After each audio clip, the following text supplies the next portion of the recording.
जय गुरुदेव मेरे प्यारे साथियों, इंदिरा रावत राजस्थान अजमेर से। कहो साथियों कैसे हो? ईश्वर की दया से अच्छे ही होंगे।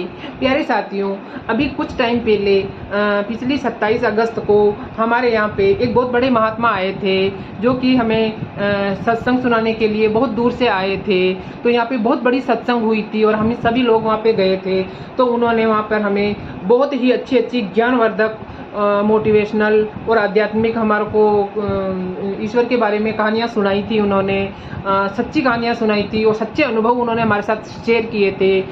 वो महात्मा हमेशा टाट की ड्रेस ही पहनते हैं, बोरी का कपड़ा ही पहनते हैं। उनको कई बरस हो गए हैं, गुरु महाराज जी के आदेश के अनुसार उनको टाट पहनने को मिला है और वो वही पहनते हैं। और जब सोते हैं तो भी वो टाट पे ही सोते हैं और उसी कपड़े को पहनते हैं। ये तो एक अलग बात है। तो प्यारे साथियों, वो हमें बहुत ही अच्छी अच्छी ज्ञानवर्धक प्रसंग सुना रहे थे। तो उसमें से एक प्रसंग मैं आपके साथ में शेयर करना चाहती हूँ कि वो ऐसे बोल रहे थे कि अभी कुछ टाइम पहले मैं एक जगह सत्संग सुनाने गया था। वहाँ पे मैं बैठकर सत्संग सुनाने के बाद में औरतों को कोई चीज़ें समझा रहा था, क्योंकि वहाँ की औरतें इतनी भोली और नादान थी कि उनको कोई भी शब्दों का उच्चारण भी ढंग से नहीं आ रहा था। वो गुरु को बार बार गरु गरु बोल रही थी। तो उन्होंने बोला कि शब्दों के उच्चारण से बहुत फर्क पड़ता है। आप गुरु को गरु बोलोगे तो इसके अंदर गलत उच्चारण हो जाता है। उनकी किसी भाषा के अंदर जो गरु बोल रहे हैं उनका मतलब होता है पशु।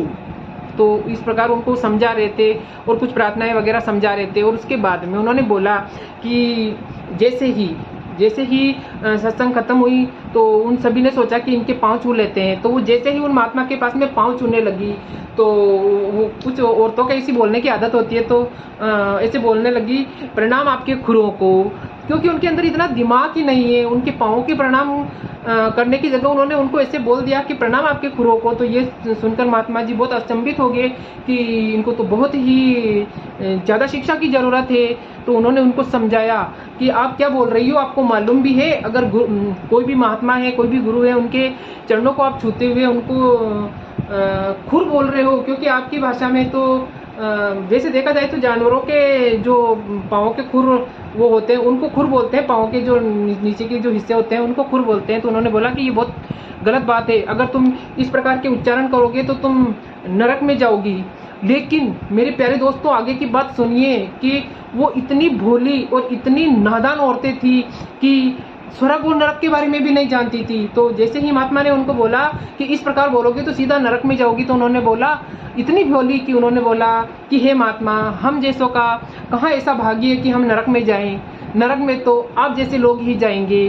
तो ये सुनकर वो और ज़्यादा स्तब्ध रह गए कि देखो कितनी ज़्यादा भोलापन है इनके अंदर कि ये कुछ भी नहीं जानते हैं। इन्हें ऐसे लोगों को शिक्षा देने की बहुत ज़्यादा ज़रूरत है जो कि स्वर्ग और नरक के बारे में भी नहीं जानती है, कि उन महात्मा को बोल रही है, क्योंकि उनको पता ही नहीं है। उन्होंने सोचा कि नरक एक बहुत ऊंची चीज़ होगी जो कि हमको महात्मा बोल रहे हैं, जबकि महात्मा उनको समझाने के लिए बोल रहे थे कि आप इस प्रकार के शब्दों का उच्चारण न कीजिए, गुरु के चरणों को आप खुर ना बोलिए, अगर इस प्रकार बोलोगे तो आप सीधे नरक जाओगी। लेकिन उनको तो स्वर्ग और नरक का ही पता नहीं था। तो इस प्रकार मेरे प्यारे दोस्तों, आज के लोगों को, काफ़ी सारे लोग हैं जिनको ये सब चीज़ें पता नहीं है, लेकिन आज के हर एक इंसान को इतना तो पता है कि स्वर्ग क्या है और नरक क्या है। और मेरे हिसाब से तो अधिकतर लोग सिर्फ स्वर्ग और नरक के पचड़ों में ही पड़े हुए हैं। वो स्वर्ग और नरक में ही फंसे हुए हैं, उनको अपने असली घर का तो पता ही नहीं है। अच्छे कर्म करेंगे, अपन इस दुनिया में अच्छे कर्म करेंगे तो निसंदेह आप स्वर्ग में जाओगे। और बुरे कर्म करोगे, लोगों को परेशान करोगे या किसी की दिल दुखाओगे या मीट मांस का कुछ व्यापार करोगे, कुछ भी करोगे तो नरक में जाना पड़ेगा। बस लोगों को ये स्वर्ग और नरक का ही पता है। लेकिन मेरे प्यारे भाइयों और बहनों, स्वर्ग और नरक से हम जैसी जीवात्माओं का कोई लेना देना नहीं है। अगर स्वर्ग और नरक में जाओगे तो अपने कर्म भोग कर वापस धरती पे आना ही पड़ेगा और वापस इस मृत्यु लोक में आ जाओगे। और आपको मालूम है, मनुष्य जन्म में भी हमें इतना दुख और तकलीफें होती है, तो जब दूसरी योनियां मिल जाएगी तो हमारा क्या होगा? जब सांप बन जाएंगे, बिल्ली बन जाएंगे, कुत्ता बन जाएंगे, सुअर बन जाएंगे, जब लोग ये चीजें बन जाओगे तो फिर क्या कर पाओगे अपने लिए? कि जहाँ तुमको गुस्सा दिया वहीं पड़े रहोगे, जहाँ तुम्हें बांध दिया वहीं बंधे रहोगे, तो कुछ भी नहीं कर सकते हो। जब मनुष्य जन्म के अंदर सारी बुद्धि है तब भी अपन परेशान हैं, तो उन जीवन में तो अपन क्या कर सकते हैं? तो मेरे प्यारे साथियों, मेरे कहने का मतलब है कि स्वर्ग और नरक वो तो अपने कर्मों के अनुसार मिलने के बाद में वापस अपन को मृत्यु लोक में आना होगा। लेकिन एक ऐसी जगह है सप्तलोक, जहाँ पर हमारा असली घर है, और उस घर पे पहुँचने के बाद में कभी भी हमें 84 के फेर में नहीं आना पड़ता है।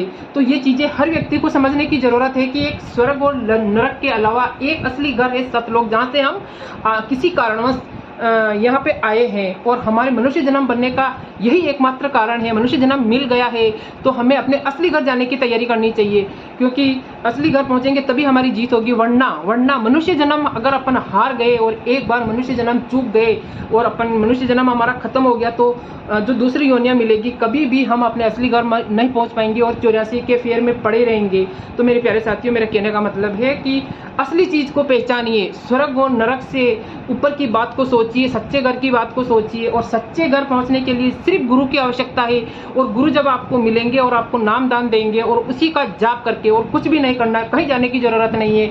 वो तो कुछ किसी लोगों का होता है कि हम वहाँ जाएंगे, सत्संग में जाते करते हैं, वो गुरु दर्शन एक बहुत बड़ा लाभ होता है। इसीलिए वरना गुरु बनाने के बाद में गुरु जो हमें नाम दान देते हैं और जो हमें 5 शब्द देते हैं, उसी का जाप करके हम अपने असली घर पहुंच सकते हैं और हमेशा हमेशा के लिए 84 के और दुखों के सागर से छुटकारा पा सकते हैं। तो मेरे प्यारे साथियों, आपको ये वीडियो कैसी लगी? अच्छी लगी हो तो लाइक, कमेंट और शेयर कीजिए, और नए आए तो मेरे चैनल को सब्सक्राइब कीजिए।